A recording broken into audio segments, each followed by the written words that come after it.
enfocan precisamente en estos dos elementos: cómo se desarrollan los medios de producción, el acceso a la tecnología y cómo se organiza el trabajo. En los sectores de producción capitalista articulados a los mercados externos se desarrolla tecnología, entonces trabajan con tecnología capitalista, pero también la forma de organización del trabajo es capitalista, porque se basa en el trabajo asalariado, ¿no? Mientras que las formas de producción precapitalistas o los modos de producción precapitalista, el modo de producción precapitalista, tiene un acceso muy limitado a la tecnología, trabaja con tecnología rudimentaria, entonces sus medios de producción son rudimentarios, pero la organización del trabajo también no se ha desarrollado tanto como para que participe de los mercados del trabajo. Entonces, ahí hay una organización del trabajo sobre la base del trabajo en la familia. No existe la división entre el productor directo y sus medios de producción. Entonces, eso corresponde a modos precapitalistas de producción, antes del capitalismo. Entonces, fíjense en este análisis marxista de las estructuras económicas, entonces aplican las categorías marxistas al análisis de la estructura productiva existente en un país. ¿Y por qué son estructuralistas? Que era la parte de la pregunta que yo les hacía, ¿no? Entonces ya les respondí porque de pronto tiene una fuerte base neomarxista en el análisis, porque aplica categorías del desarrollo marxista a la interpretación del desarrollo del capitalismo en América Latina. Ahora también no podemos desconocer el análisis keynesiano que subyace al análisis cepalino. Entonces, estructuralista, porque basa el desarrollo en el crecimiento y modernización de la estructura productiva, ¿no? Entonces, eso ya aplican las categorías de crecimiento económico, del desarrollo de las políticas monetarias para poder incidir en la actividad económica del país. Y obviamente la base del desarrollo está en el fortalecimiento de la industria, que no se hace de la noche a la mañana, no se realiza saltos, sino que este es un proceso de larga data y por eso corresponde al desarrollo de la estructura productiva.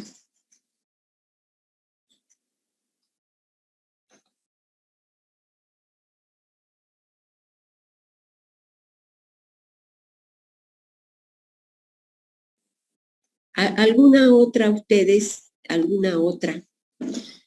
¿Qué características pueden tener o tienen los países desarrollados o los países centrales? ¿Cuáles son las características fundamentales? ¿No? Y les estoy preguntando esto porque eso se los voy a preguntar en el examen, ¿no? ¿Qué características tienen los países del centro y qué características tienen los países de la periferia? Y esa es una. Y la otra es estas relaciones que se veían de dependencia, porque la dependencia es a todo nivel, tecnológico, del ahorro internacional, ¿no? O del capital financiero, del comercio internacional, inclusive social, porque también hay una dependencia en los procesos educativos, digamos, lo que hacen los países desarrollados también nosotros tendemos a copiar, ¿no? Pero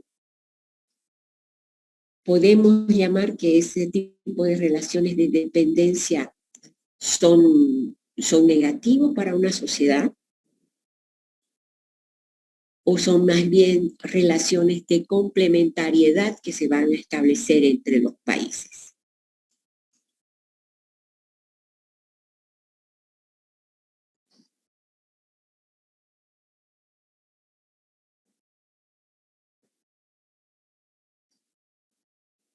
Y obviamente ahí las respuestas van a depender de los lentes con los que ustedes ven, ¿no? Entonces, si nosotros miramos las relaciones desde un punto de vista global, entonces las relaciones que se establecen son de complementariedad, ¿no? Pero obviamente dentro de esas complementariedades existen accesos inequitativos a todos los factores, ¿no?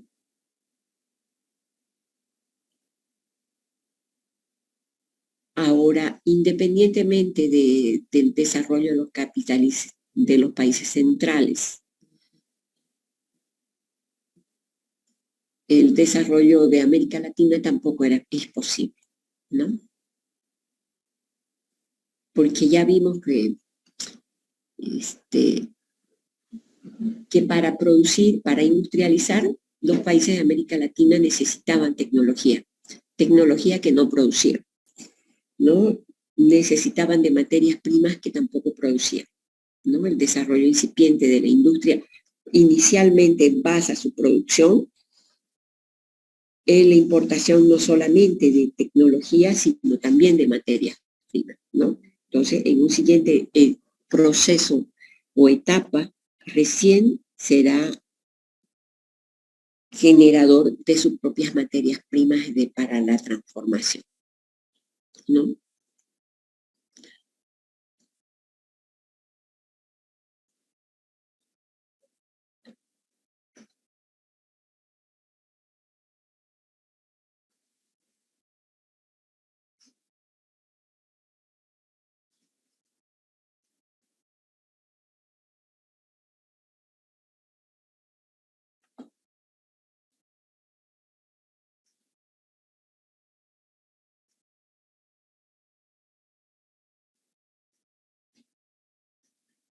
Ahí hay algunas palabras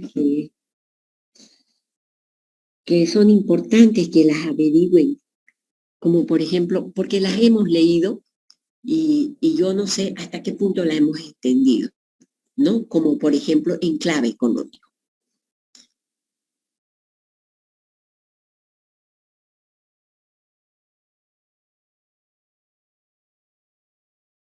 porque es parte de lo que va a desarrollar Osvaldo Zunkel y Pedro Paz, ¿no? Entonces, ellos hacen un estudio de larga data del desarrollo del capitalismo en América Latina, desde los inicios de la colonia. Entonces, y desde la colonia, ellos identifican que tenemos estas relaciones de dependencia de centro-periferia. Entonces, que en síntesis, digamos, ¿no? Eso viene con la forma de cómo nos insertamos nosotros tardíamente a los mercados y determina nuestro carácter de proveedor de materias primas en los mercados externos, ¿no? Entonces, ahí donde se generaban estos bienes articulados a los mercados externos, se desarrollaban una suerte de enclaves económicos, ¿no? Que son sectores de la producción que, que han desarrollado tecnología y formas de organización capitalista, pero que no logra extender el desarrollo capitalismo hacia los otros sectores de la actividad económica. Entonces terminan funcionando como enclaves, o sea, como islas dentro de la actividad económica con escasa articulación horizontal y vertical entre los sectores productivos, ¿no? Entonces a eso se le llama enclaves económicos, pero ustedes por favor averigüen un poquito más qué se trata eso, ¿no? También en esta época se habla mucho de los polos de desarrollo y habría que ver también, investigar qué significa los polos de desarrollo, ¿no? Finalmente, para definir cuál, de, cuál es más conveniente para el conjunto de la economía. Generar polos económicos o enclaves económicos, ¿no?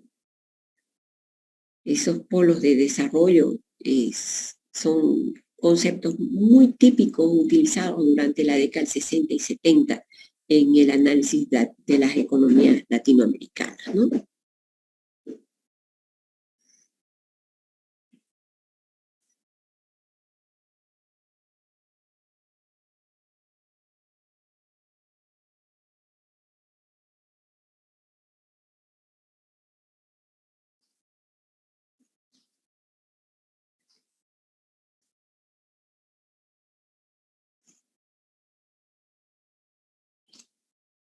¿Y en qué consiste la dependencia intelectual?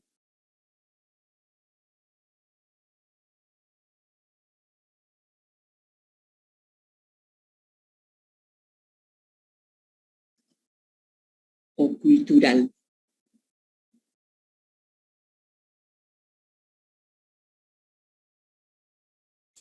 La dependencia intelectual hace referencia a lo que es más que todo se lo conoce como el modelo de paradigma falso. Eh, para hacerlo más sencillo, habla, por ejemplo, cuando los estudiantes universitarios van a los países centro, los que son países desarrollados, y aprenden diferentes modelos que sí han funcionado en los países centro, pero al momento de aplicarlos a países desarrollados, que son las zonas periféricas, no tienen el mismo resultado, ya sea por diferentes motivos, ya sea la economía, ya sea la educación, o sea de cómo, que no es bien, que no es ejecutable en los países periféricos. Que no responden a las necesidades. Entonces, Sí. una dependencia estructural o intelectual, perdón, está orientada al desarrollo de teorías, de paradigmas que no corresponden a realidades como las nuestras, ¿no? Entonces, Sí, las sí. recetas resultan ser insuficientes para el desarrollo de países como de América Latina, que tiene sus propias características, sus propias necesidades y que obviamente no van a responder a esa problemática, ¿no? Entonces, por eso dice que son modelos de paradigma falso, ¿no? De hecho, nosotros ahora también seguimos estudiando, fíjense, seguimos estudiando escuelas, distintas escuelas desde América Latina y todos nos subimos a las mismas corrientes, pero visto y probado está que no se puede copiar en su totalidad porque ahí, ahí hay la necesidad también de ser innovador, ¿no? Porque esa innovación es una adaptación a las realidades nacionales que son las que permiten alcanzar modelos de desarrollo, digamos, propio, como el que hizo Corea, por ejemplo, ¿no? Singapur, otros países que han basado su desarrollo, pero adaptándolo a sus propias necesidades y a sus propias realidades. Y han dado como el nacimiento, ha dado lugar al nacimiento de otros paradigmas y modelos de desarrollo.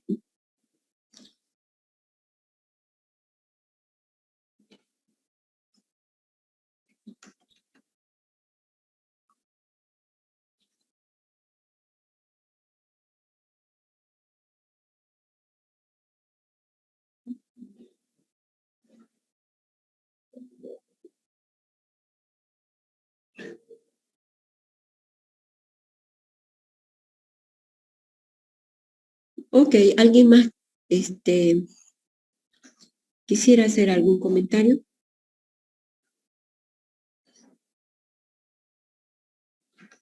Voy a cerrar esto porque no lo veo.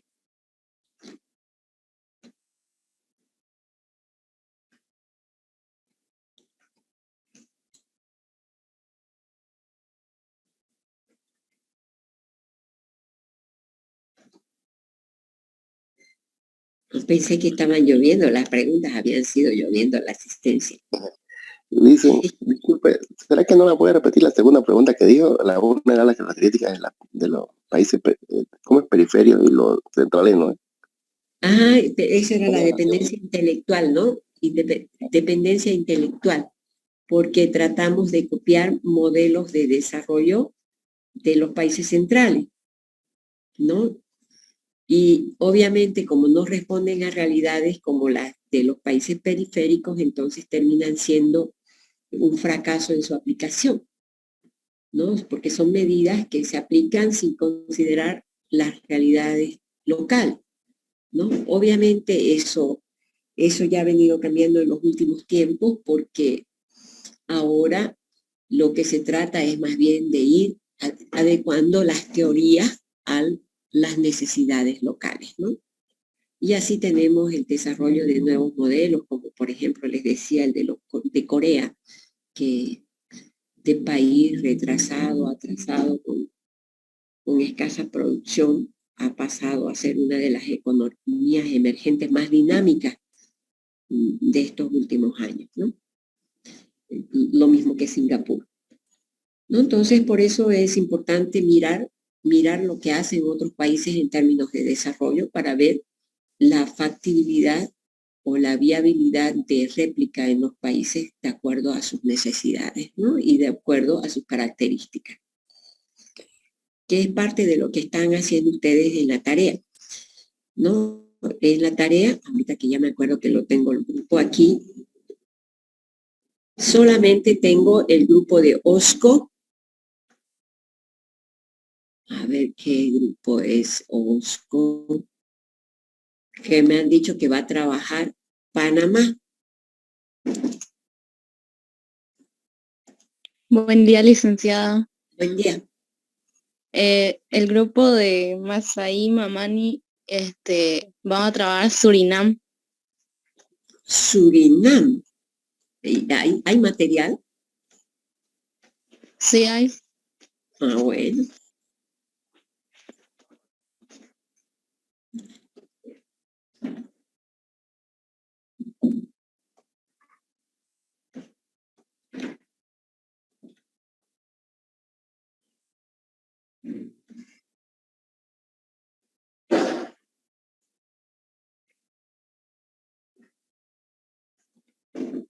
Entonces, este va a ser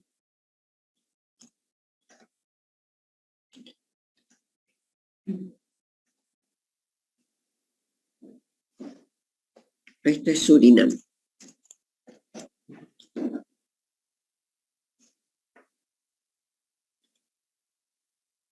Acuérdense que tienen que mirar a lo largo del tiempo el crecimiento, ¿no? Entonces, para eso necesitan información. ¿Alguien más ya tiene país para mirar su desarrollo? Veremos qué de nuevo tiene Surinam. La verdad que es un país del que no conocemos mucho. Por lo menos a mí no me había dado la curiosidad de estudiar Surinam. Es por eso que lo elegimos, Lice. Ajá, pero fíjense que haya material, ¿no? Para poder Sí. hacer el estudio, porque es solamente información secundaria. Y como... Licenciada, buenos días. Buen día. Una consulta. Las investigaciones sí o sí tienen que ser en países en desarrollo, como los países de Latinoamérica, o sirven países ya desarrollados. No, precisamente nos interesa ver cuáles son sus factores de éxito, pues, ¿no? Entiendo. Pueden Pues, ser países capitalistas, de capitalismo desarrollado, o de países de capitalismo maduro, pero ese capitalismo maduro vamos a tener que buscar las bases de su desarrollo dentro en el más largo plazo, ¿no? Aunque ya hay eso escrito también, todo. Licenciada, buen día.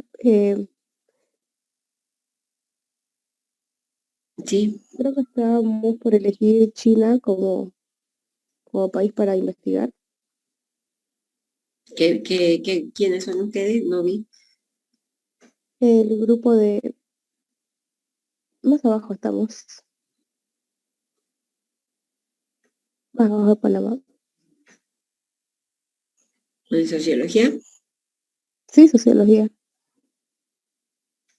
Acabamos de exponer el grupo de la... Ya. Entonces ustedes son este último. de la teoría de la China. dependencia. ¿Sirve ese país, licenciada, o su economía es demasiado, No, es sirve, claro que sirve. un modelo muy actual, ¿no? De economía Ujú, emergente, unos 20 años. sí, sí, ya. China, cualquier país sirve. O sea, yo me imagino que el país de China tiene un montón de estudios, ¿no? Ujú. Ahora, me sorprendía Surinam porque no es un país que es muy estudiado, digamos, ¿no? Entonces, por las disponibilidades de referencias bibliográficas, cualquier país que ustedes decidan está bien, son estudios de caso.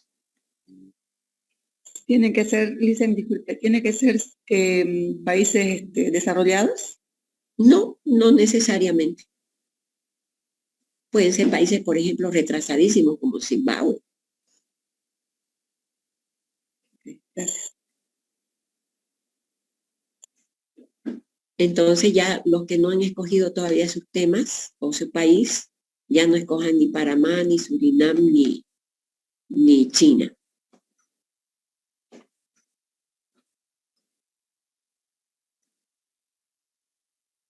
¿Ya?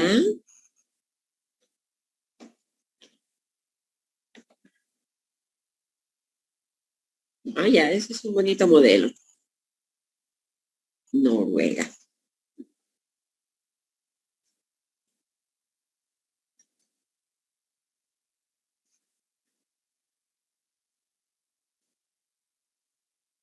Ok, entonces falta el grupo de Wendy, el grupo 1 es por definir,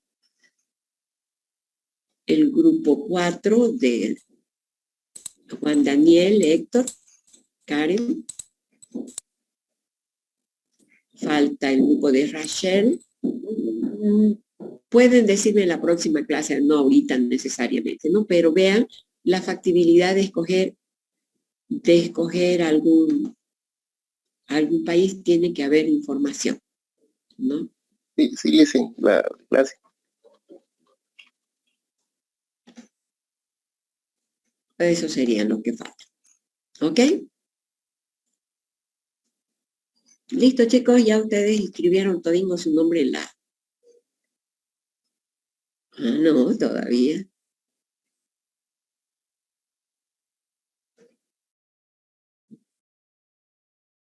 Entonces los que ya escribieron ahí pueden ir saliendo, nos vemos viernes.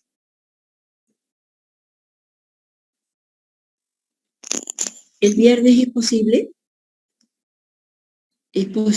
que no pasemos clase. Yo les avisaré el día jueves en la noche, ¿ya? Porque yo estoy ahorita en Curitiba, en Brasil, y he venido a hacer un tratamiento y tengo cita con es un tratamiento odontológico con el dentista, ¿no? Entonces, no sé si voy a hacer en la mañana o en la tarde. Eso todavía no me han dicho. Entonces yo les confirmo, ¿ya? Si es en la mañana, no pasamos clase, pero si es en la tarde, sí pasamos. Está bien, Está licenciada. bien. Ya, Lisa, hasta luego. Hasta luego, que Lisa, estén bien. ¿Sí? ¿cuándo es el examen? Para ir preparando mi copia, digo, para ir estudiando. Nos falta un poquito más todavía. Yo creo que va a ser en la semana del 12, Ok. Pues, del 12 o 15. O Licenciada, sea, hacer terminando, porque ese es el último examen que damos, ¿no ve? Ya hemos dado 2 parciales y tenemos 3 parciales, que el parcial último, que es de todas estas teorías, lo damos al final. No hay examen final en esta materia, son 3 exámenes parciales y una exposición. Entonces, terminando esto, ya hablamos de la fecha, que puede ser después del 15,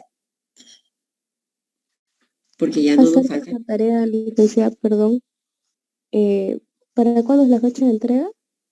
De esta, ¿Sí? no hemos definido, pero esto tienen que exponer después del 15, O sea, después del examen. después del examen. Es lo Ya, último. Pero Lo que es no se como- expone, ¿o sí? sí se expone. Ya, Entonces la voy a habilitar como tarea para que ustedes puedan hacer sus entregas de manera digital. Se tiene que presentar de manera física al momento de exposición, y las exposiciones las vamos a hacer en clase. Ahí nos vamos a tener virtual, que... No en virtual. clase, en clase presencial. Ya, licenciada, muy bien, gracias. ¿Ok? Salvo que estén aumentando así como siguen los casos de COVID, ya entonces y nos dé miedo. Pero mientras tanto pensemos que va a ser presencial. ¿Está bien? Está bien, Gracias, Lice. muy bien. Ok, chicos, entonces ahora sí voy a grabar la asistencia y nos vemos el viernes, si Dios quiere. Gracias, licenciada. Tenga buen día. Buen día. Hasta luego.